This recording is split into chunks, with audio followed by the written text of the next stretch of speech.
How's it going, everybody? PK Investing here.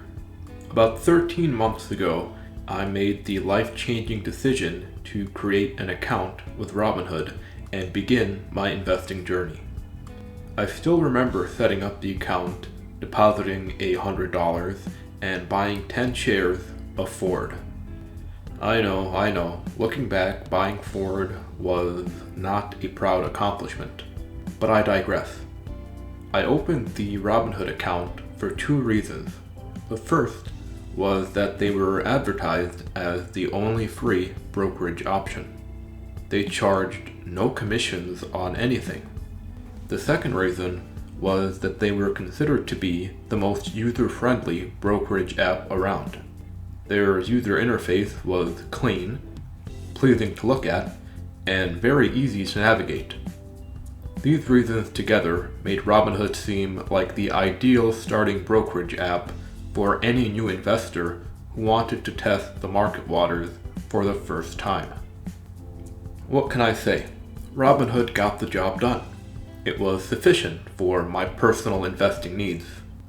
Eventually, I gained access to fractional shares and automatic dividend reinvestment, and that was a great tool for my dividend growth strategy toolbox.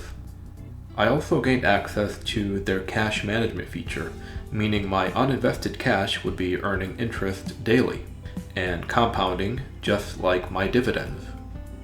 That was all great too. On top of that, the UI was still top-notch. But things eventually started to sour. All of Robinhood's competition, Fidelity, Schwab, etc., started going commission-free too.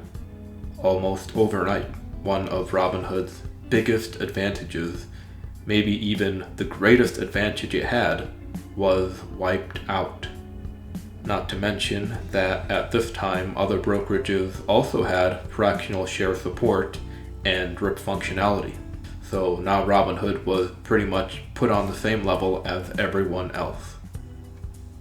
But it didn't stop there. Robinhood was also plagued with high traffic mornings, meaning that the app was experiencing so much traffic that everything was either severely lagging behind or trades just couldn't be executed due to the sheer number of users trying to make moves in the market. While I understand that all brokerages experience issues from time to time, Robinhood definitely takes the cake for frequency of issues. And to top it all off, they don't even have a customer service line, meaning that if you had an issue, regardless of its urgency, the best you could do was email support and wait for them to respond. This especially proved problematic recently during the quote-unquote hacks that have taken place over the past few weeks. Just to be clear, it was not Robinhood itself that was hacked, but various accounts were broken into by hackers due to weak passwords, a lack of two-factor authentication, and more. Regardless of the reasons, imagine watching helplessly as your stocks were sold and your cash withdrawn, and the most you could do was send an email to support and hope that you got a response later on that day. I'm sure you can see where I'm going with this. Early in the month of October, I decided to make the switch. I submitted a transfer request to Fidelity, and over the course of a few weeks, I watched as my positions and cash migrated from Robinhood over to Fidelity, ready to begin the next phase of my dividend growth journey. If you're enjoying the video so far, I'd really appreciate it if you could drop me a like, and don't forget to subscribe. I upload a new video every week, so hit that bell notification to never miss an upload. Now, there was no single reason why I decided to leave Robinhood. It was more like an accumulation of a multitude of reasons over the course of a year. For starters, even though I'm not a frequent trader, the high traffic mornings were a drag, and I'm sure other investors were hurt as well.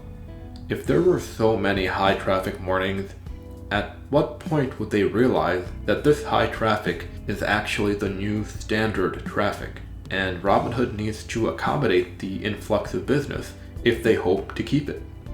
Another reason I left is due to the types of accounts that they offer, or the lack thereof.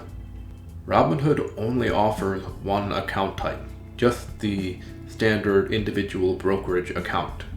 There are no retirement accounts, there is no health savings account, there are no custodial accounts, there are no options for you to choose from.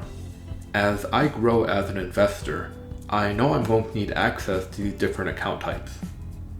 Another reason was the lack of a customer service line. I'm not saying Robinhood has bad customer service. All the problems I've had were resolved without issue, but none of those problems that I had were urgent. If I was dealing with a real emergency, there would have been no way to contact a representative immediately.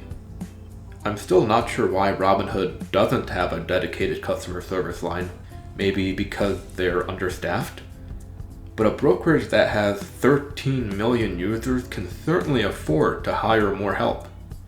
Or maybe it's because Robinhood likes to target millennials, and millennials are stereotyped to be very anxious when it comes to making phone calls and speaking directly to people over the phone. Who knows? So all these things together, along with numerous other minor things, have pushed me away from Robinhood and into the loving, warm arms of Fidelity, which I have had an excellent time with so far. Maybe I'll make a Fidelity themed video in the future, so stay tuned. Anyway, thanks so much for watching. Don't forget to like, comment, and subscribe. Take care, and I hope to speak with you again real soon. I am not a financial advisor. Investing always involves risk. This video was created for entertainment purposes only.